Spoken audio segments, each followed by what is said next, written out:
नमस्कार, आप देख रहे हैं S11 न्यूज चैनल और मैं हूं आपके साथ आकांक्षा आनंद। पश्चिम चंपारण की धरती को मैन्युफैक्चरिंग हब बनाने की दिशा में हुआ ऐतिहासिक आगाज। जिला औद्योगिक नवप्रवर्तन योजना के अंतर्गत स्टार्टअप जोन चनपटिया में सूरत से आए उद्यमियों ने टेक्सटाइल और अप्रियल उद्यम की शुरुआत की गई। कंप्यूटर एडेड डिजाइन के माध्यम से एम्ब्रॉयडरी का उत्पादन हुआ शुरू।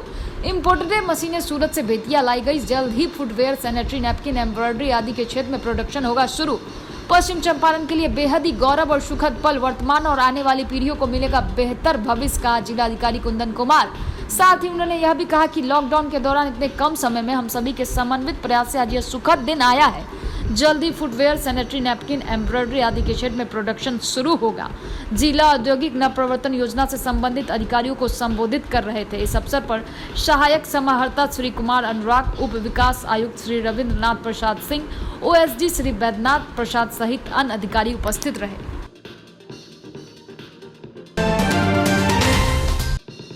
युवक की संदिग्ध स्थिति में हुई मौत, परिजनों ने पोस्टमार्टम हाउस के पास किया हंगामा। बेतिया, जहां पूर्वी चंपारण के एक युवक की मौत संदिग्ध हाल में हो गई। हालांकि जिस घर में उसकी मौत हुई है, उस घर के मालिक ने करंट लगने से मौत होने की बात बताई है।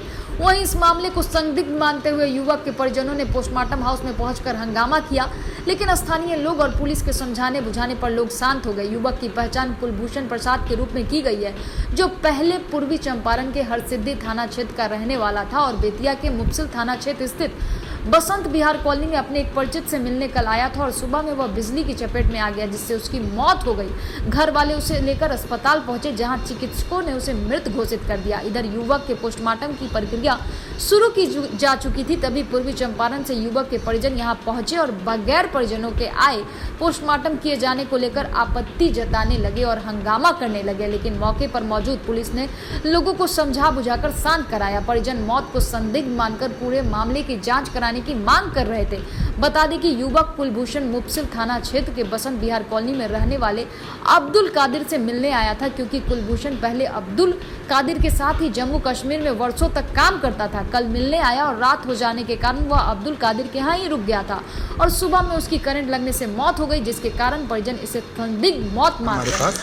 मिलने के लिए तो ये सुबह का कांड है। तो सुबह हम ये कोई 6:45 के टाइम है ये, तो नीचे उतरा है, हम लोग सोए हुए हैं। तो थोड़ा सा आवाज़ आई हम लोगों को चीखने की, तो हम लोग ऊपर से दौड़े आए हैं, जब तक ये गिर चुका था नीचे फर्श पे। तो वहाँ से हम लोग डायरेक्ट उठा के इसको यहाँ हॉस्पिटल पहुँचाए। तो हॉस्पिटल कुछ डॉक्टरों ने देखा है, लेकिन बाद में बोला है कि नहीं। क्या नाम है उनका? उनका कुलभूषण कुमार। ये कहाँ आए थे? ये बसंत विहार। अच्छा, मतलब कुछ काम वाम करने के लिए? मिलने के लिए आए थे जी। आपका क्या नाम है? अब्दुल कादिर। और आपके के यहाँ आए हुए थे? जी बिल्कुल। शिक्षा नहीं तो वोट नहीं नारे के साथ महादलित बस्ती के लोगों ने किया विरोध प्रदर्शन। शिक्षा नहीं तो वोट नहीं के नारे के साथ वाल्मीकि नगर विधानसभा क्षेत्र के मंगलपुर औसानी पंचायत के मुसही सबैया महादलित बस्ती के लोगों ने हाथों में पोस्टर बैनर लेकर आक्रोशपूर्ण प्रदर्शन किया। ग्रामीण शंकर मुसहर, श्रीकांत मुसहर, दसही मुसहर, सुरेश मुसहर, उमेश मुसहर, निशा देवी, नरेश उराव, महेंद्र उराव आदि ने बताया कि एक और जहां सरकार गरीब, दलितों और पिछड़ों को आगे बढ़ाने के लिए तमाम योजनाएं ला रही है, लेकिन उन योजनाओं का लाभ इस दलित बस्ती के लोगों को नहीं मिल पा रहा है। हमारे गांव के बच्चे पढ़ना चाहते हैं, लेकिन शिक्षा के क्षेत्र में इस बस्ती को कुछ नहीं मिला, जिसका नतीजा है कि आज भी बच्चे विद्यालय के अभाव में पेड़ के नीचे पढ़ने को मजबूर है। आक्रोशितों ग्रामीणों ने रविवार को शाम को आने वाले चुनाव के लिए आक्रोशपूर्ण जुलूस निकाल सरकार को चेतावनी दी कि जब तक इस बस्ती में शिक्षा सुधार के लिए कोई कदम नहीं उठती है, तब तक हम चुनाव का बहिष्कार करते हुए अपना वोट नहीं देंगे। इस बाबत स्थानीय बुजुर्ग शंकर मुसहर ने बताया कि 12 साल से इस टोले में बच्चों को पढ़ाने के लिए सरकारी शिक्षक लोग आते हैं, जो पेड़ के नीचे बच्चों को पढ़ाते हैं और मौसम खराब होने पर स्थानीय ग्रामीणों के झोपड़ी में पढ़ाते हैं। 12 साल से एक सरकारी विद्यालय के लिए हम लोग भागदौड़ कर रहे हैं, ना तो जनप्रतिनिधि सुनते हो और ना ही कोई सरकारी अफसर। इसको लेकर अनुमंडल और ब्लॉक स्तर पर भी आवेदन दिया गया है, लेकिन अभी तक कुछ नहीं हुआ। चुनाव के समय नेताजी लोग आते हैं और आश्वासन देकर हमारा कीमती वोट लेकर चले जाते हैं, मगर हमारे बच्चों के लिए एक सरकारी विद्यालय आज तक नहीं मिला है, जिस कारण बच्चों का भविष्य खराब हो रहा है। अशिक्षा के कारण काम भी नहीं मिलता है, अगर मिलता भी है तो भैंस चराते हैं या फिर झाड़ू पोछा लगाते हैं। विद्यालय कब से चलते हैं? 13 बरस दिन हो गए। के पढ़े वाला हूँ।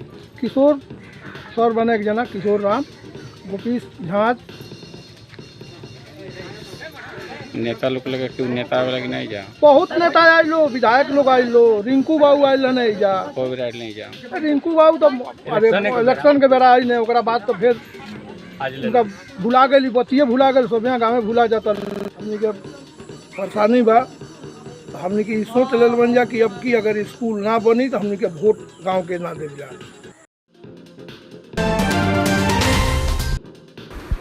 बड़ी खबर पश्चिम चंपारण जिला से है, जहां अवैध नर्सिंग होम का संचालन भैरव कोटक धरल्ले से जारी है। झोलाछाप डॉक्टरों का बगहा के रामनगर और भैरवगंज बाजार में भरमार है, जहां ये नीम हकीम मरीजों के जान माल से सरेआम खिलवाड़ कर रहे हैं। आलम यह है कि इन फर्जी अस्पतालों में झोलाछाप डॉक्टर सरकारी चिकित्सकों के नेम प्लेट का उपयोग कर स्वयं सर्जरी जैसे कार्यों को अंजाम देते आ रहे हैं। मीडिया टीम को लोगों ने जब इसकी सूचना दी तो हमने इसकी पड़ताल की।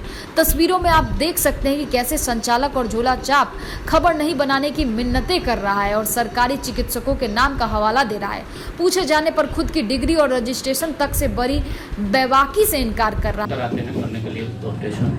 बेतिया से आते हैं सर।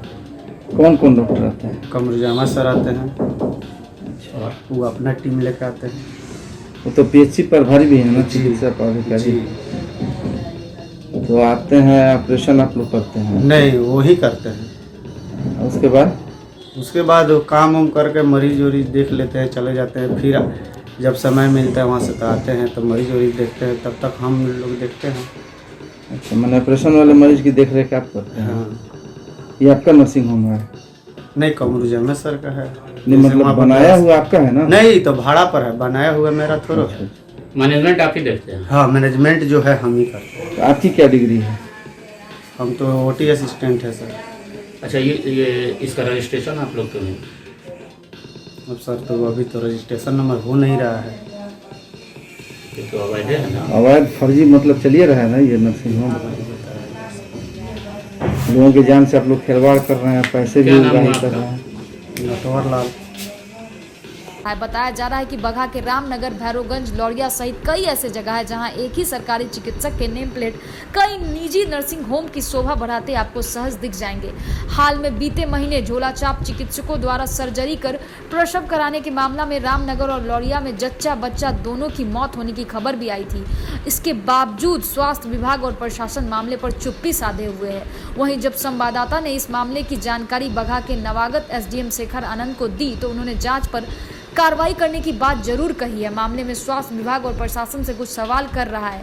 आखिर जिला के पीएचसी में तैनात प्रभारी या चिकित्सा अधिकारी के बोर्ड नेम प्लेट का इस्तेमाल कर ये झोला छाप चिकित्सक सर्जरी कैसे कर रहे हैं? और तो और आधा दर्जन से अधिक अल्ट्रासोनोग्राफी और लैब भी बगैर रजिस्ट्रेशन के चलाए जा रहे हैं, जहां मरीजों के जांच रिपोर्ट निर्गत किए जा रहे हैं और बगैर किसी एमबीबीएस डिग्री के लोग खुलेआम नर्सिंग होम और मेडिकल क्लिनिक चला रहे हैं। छोटे बड़े सेल क्रिया को अंजाम देने में जुटे हैं। बता दें कि बगहा के कई इलाकों में दर्जनों अवैध नर्सिंग होम और मेडिकल जांच घर चलाए जा रहे हैं, जिनकी जानकारी पीएचसी प्रभारी तक को है और खुद हमने इसकी सूचना आईएएस अधिकारी समेत सिविल सर्जन को दी है। ये दिग्गज बात है कि पूर्व में कई बार रेड भी हुए हैं, फिर भी बेखौफ झोलाछाप चिकित्सकों द्वारा अब जगह बदलकर लोगों के जान माल से सरेआम खिलवाड़ किया जा रहा है। अब देखना दिलचस्प होगा कि आईएएस शेखर आनंद और civil surgeon doctor AK Sinha द्वारा इन झोलाछाप चिकित्सकों की कोई जांच और कार्रवाई होती है या नहीं।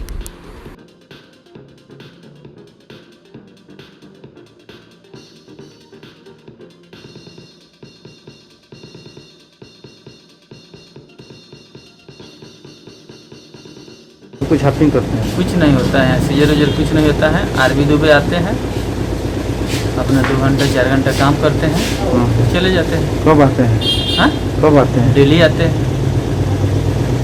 मतलब ऑपरेशन वगैरह वहीं करते हैं? कुछ ऑपरेशन यहाँ होकर नहीं करता है।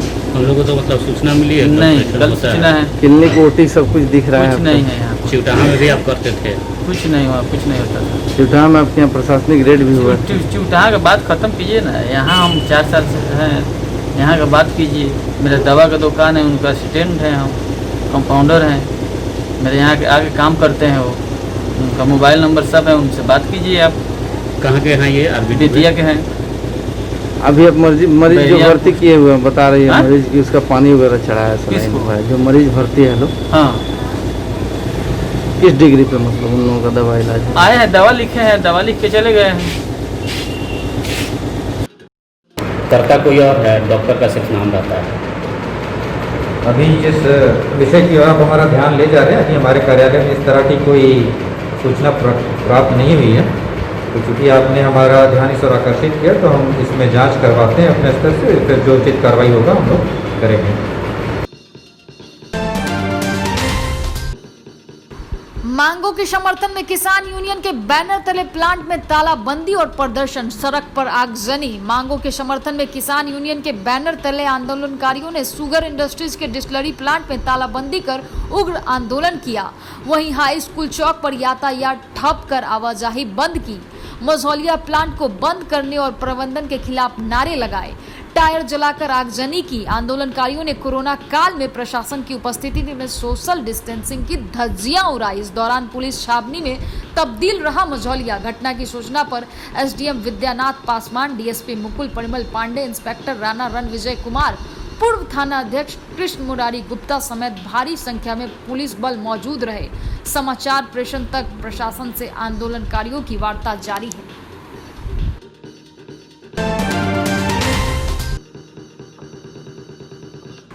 अंचल कार्यालय में सोशल डिस्टेंसिंग की खुलेआम उड़ाई गई धज्जियां, बिना मास्क के दिखे लोग। मामला रामनगर अंचल कार्यालय की आरटीपीएस ऑफिस का है। जब सैकड़ों की संख्या में बच्चे अपना जाति, आय और निवास प्रमाण पत्र बनवाने के लिए कार्यालय में पहुंचे तो उन्होंने आज भी निराशा ही हाथ लगी। वहां मौजूद सभी लोगों ने बताया कि हम लोग अपना निवासी बनवाने के लिए 3 दिनों से लगातार आ रहे हैं, लेकिन कोई हमारी बातों को सुनता ही नहीं है। कोई ना कोई बहाना बनाकर हमें घर वापस भेज दिया जाता है। और वहीं कार्यरत तत्काल आरटीपीएस कार्यपालक सहायक श्याम सुंदर ने बताया कि अब बिजली की व्यवस्था नहीं होने के कारण इन परेशानियों का सामना करना पड़ रहा है। रामनगर से मनीष सिंह की रिपोर्ट। पोषण माह कार्यक्रम के तहत आम लोगों को कुपोषण के खिलाफ जागरूक करने के लिए डीएम राजेश मीना ने आईसीडीएस विभाग द्वारा निकाले गए जागरूकता रथ को हरी झंडी दिखाकर रवाना किया। डीएम ने कहा कि यह रथ विभिन्न प्रखंडों में घूम घूम कर लोगों को कुपोषण के खिलाफ जागरूक करेगा। स्वस्थ भारत के निर्माण के लिए कुपोषण को हराना जरूरी है। यह रथ लोगों को अच्छा खाना, स्वच्छता आदि के बारे में ऑडियो वीडियो संदेश के माध्यम से जागरूक करेगा। विशेषकर महिलाओं और बच्चों के पोषण के संबंध में जानकारी दी जाएगी। इसके साथ ही मतदाता जागरूकता अभियान द्वारा लोगों को जागरूक करने का प्रयास किया गया। उन्होंने कहा कि पोषण माह में स्वीप गतिविधियां भी चलाई जा रही है। इसके साथ ही विभिन्न विभागों द्वारा मतदाता जागरूकता कार्यक्रम किए जा रहे हैं। उन्होंने बताया कि मुख्यालय और प्रखंड स्तर पर कोविड-19 के ध्यान में रखते हुए छोटे छोटे समूहों को जागरूक किया जा रहा है। साथ ही डिजिटल प्लेटफॉर्म फेसबुक, ट्विटर के माध्यम से वेबिनार का भी आयोजन किया जा रहा है। इस अवसर पर एडीएम विद्यानंद सिंह, डीडीसी संजय कुमार, जिला परिवहन पदाधिकारी रामाशंकर, जिला प्रबंधक राज्य खाद्य निगम विजय पांडे, जिला प्रोग्राम पदाधिकारी आईसीडीएस रेखा कुमारी, जिला जनसंपर्क पदाधिकारी दिनेश कुमार मौजूद थे। पोषण माह के अंतर्गत जागरूकता रथ का हम लोगों ने यहाँ से हरी झंडी दिखाकर इसको रवाना किया है, जो हमारे जिला के विभिन्न प्रखंडों और पंचायतों में भ्रमण करेगा और लोगों को कुपोषण से लड़ने के बारे में जागरूक करेगा। इसमें मुख्य बात यह है कि विभाग की ओर से, सरकार की ओर से जो दिशा निर्देश है उसका अनुपालन किया जा रहा है। लोगों को उनके स्वास्थ्य के बारे में जानकारी दी जा रही है। विशेष रूप से जो महिलाएं हैं, छोटे बच्चे हैं, उन्हें हम लोग कैसे कुपोषण से दूर कर सकते हैं ताकि हमारा एक स्वस्थ समाज का निर्माण हो और हमारे आने वाला देश, जो कल का जो देश है, वो स्वस्थ बन सके। इसके लिए खाने का महत्व, साफ़ सफाई का महत्व, पौष्टिक आहार का महत्व, इन सभी के बारे में प्रयास किया जा रहा है। इसमें हम लोग पोषण माह के दौरान अन्य गतिविधियां भी कर रहे हैं, जिसमें सभी विभाग सम्मिलित हैं, चाहे वो स्वास्थ्य विभाग हो, शिक्षा विभाग हो या अन्य सभी पंचायती विभाग हो या अन्य दूसरे विभाग हों, और अलग अलग तरह की गतिविधियां हो रही हैं। तो इसमें हम समझते हैं कि एक कुपोषण से लड़ने के लिए एक अच्छा कारगर संदेश जनता के बीच में जाएगा। हमारा अनुरोध मीडिया के माध्यम से यही है कि महिलाओं को, बच्चों को विशेष रूप से इसका फोकस किया जाए और हम सभी लोग मिलकर अच्छा खाना क्या होता है, अच्छा स्वास्थ्य क्या होता है, कैसे हम लोग इसको सुधार सकते हैं ताकि हम लोग स्वच्छ समाज और देश का निर्माण कर सकें, इसका प्रयास किया जाना चाहिए।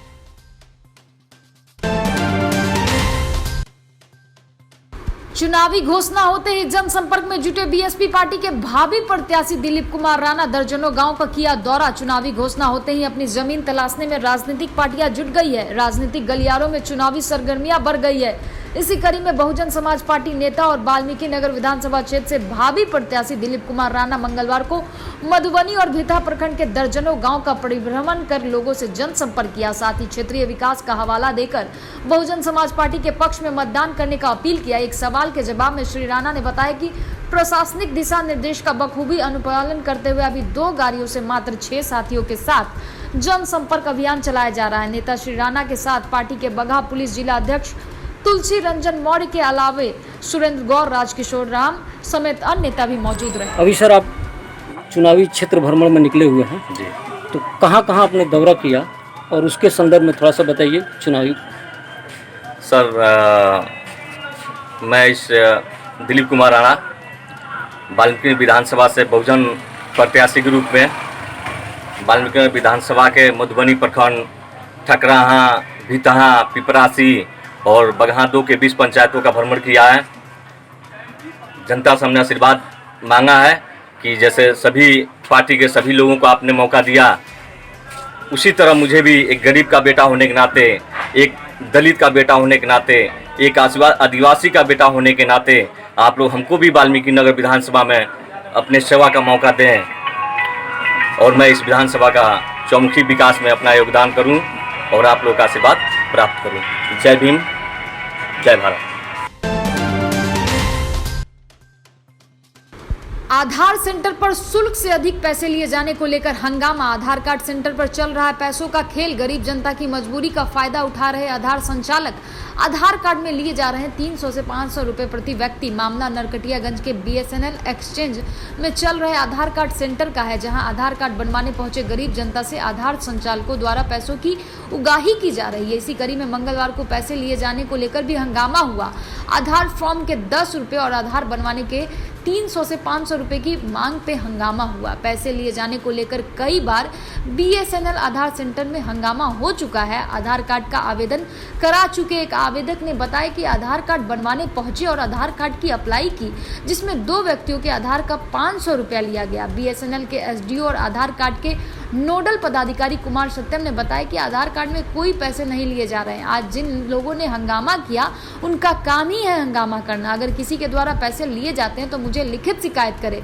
वही लिखित शिकायत के जवाब में आधार कार्ड का अप्लाई कर चुके जितेंद्र बहादुर ने बताया कि शिकायत किससे करे जब SDO खुद पैसे लेते हैं। फिलहाल हल्ला गुल्ला होने के बाद SDO कुमार सत्यम ने टेक्निकल फॉल्ट बताते हुए आधार कार्ड काम को बंद कर दिया, जिससे दूर दराज से पहुंचे ग्रामीणों को वापस जाना पड़ा।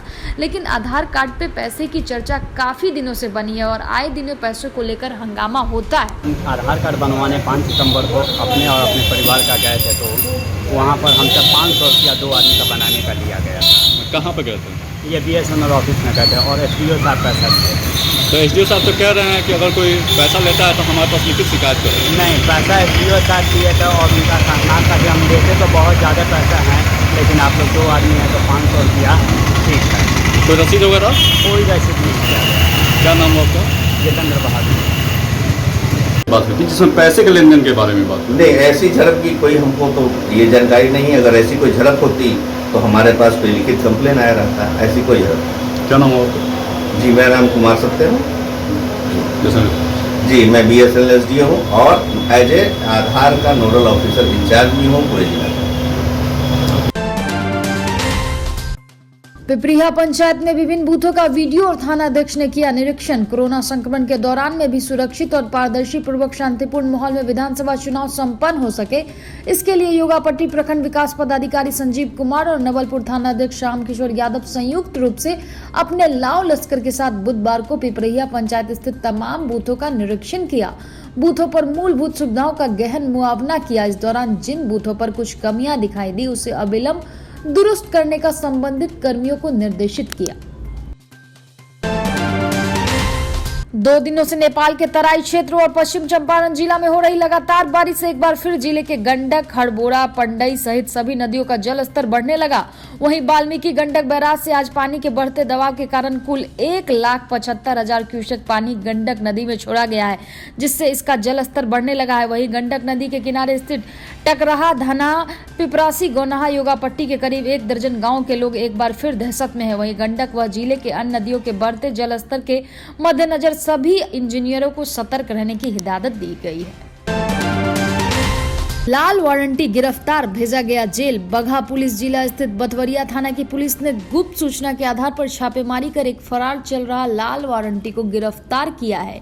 गिरफ्तार वारंटी बथवरिया थाना क्षेत्र के सेरा बाजार गांव निवासी होसीला यादव बताया गया है। थानाध्यक्ष धीरज कुमार सिंह ने बताया कि गिरफ्तार लाल वारंटी होसीला यादव काफी दिनों से फरार चल रहा था। पुलिस उसके तलाश में जुटी हुई थी। कई बार उसके संभावित ठिकानों पर छापेमारी की गई थी, लेकिन हर बार वह पुलिस को चकमा देकर फरार हो जाता था। उन्होंने बताया कि खुफिया तंत्रों से सूचना मिली थी कि भैरवगंज थाना क्षेत्र के जूरा गांव में छुपा हुआ है। सूचना मिलते ही उक्त ठिकाने पर मंगलवार की अहले सुबह में छापेमारी की गई। मौके से उसे गिरफ्तार कर लिया गया। गिरफ्तार वारंटी को मंगलवार को ही न्यायिक हिरासत के लिए बगहा भेज दिया गया। सरिसवा में जल जमाव से हो रही परेशानी। मझौलिया प्रखंड क्षेत्र में अनाज बिक्री के लिए प्रसिद्ध सरिसवा बाजार में जल जमाव से लोगों को भारी परेशानियों का सामना करना पड़ रहा है। जल जमाव और बजबाती नालियां सरसिविया बाजार की पहचान बन गई है। हल्की सी बारिश में भी तेलिया पट्टी में सड़क पर जल जमाव हो जाता है। नतीजन राहगीरों को भारी परेशानियों का सामना करना पड़ता है। प्राथमिक विद्यालय की तरफ जाने वाली सड़क और बाजार के इर्द गिर्द जल जमाव होने से झील जैसा नजारा देखने को मिलता है। बताया जाता है कि गर्मी के दिनों में भी इन जगहों पर जल जमाव रहता है।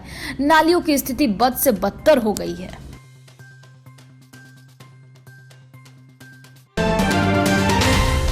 अगलगी में लाखों की क्षति। मझौलिया प्रखंड क्षेत्र में मंगलवार की रात अचानक लगी आग से नौतन खुद पंचायत स्थित वार्ड नंबर 5 निवासी अमेरिका यादव का घर पूरी तरह जलकर नष्ट हो गया। अगलगी में अनाज, कपड़ा, बर्तन, जलावन, पशुचारा सहित नकदी भी आग की भेंट चढ़ गई। इसमें पीड़ित का बैंक पासबुक, आधार कार्ड सहित आवश्यक कागजात भी जल गए। आग की लपेटें इतनी तेज थी कि आसपास के घर भी बड़ी मशक्कत के बाद बचाया गया। मुखिया सुरेंद्र पाल ने अंचल अधिकारी को घटना की जानकारी दी है। विद्यालय परिसर में अजगर देख मची भगदड़। मधुबनी प्रखंड के मधुबनी पंचायत स्थित राजकीयकृत हरदेव प्रसाद इंटरमीडिएट कॉलेज परिसर में उस समय अफरा तफरी मच गई जब छात्रों ने विद्यालय की चारदीवारी पर विशाल अजगर सांप को देख लिया। छात्रों ने इसकी सूचना शिक्षक को दी। फिर क्या, उस सांप को देखने के लिए दर्जनों लोग की जमावड़ा लग गई। प्रधानाध्यापक संतोष कुमार त्रिपाठी ने इसकी सूचना वन विभाग को दी। हालांकि वन कर्मी के आने के पहले ही अजगर धीरे धीरे सरकते हुए नजदीकी गन्ना के खेत में जा घुसा। वन कर्मियों के कठिन प्रयास के बाद भी अजगर नहीं मिला। नतीजा, उन्हें खाली हाथ वापस लौटना पड़ा।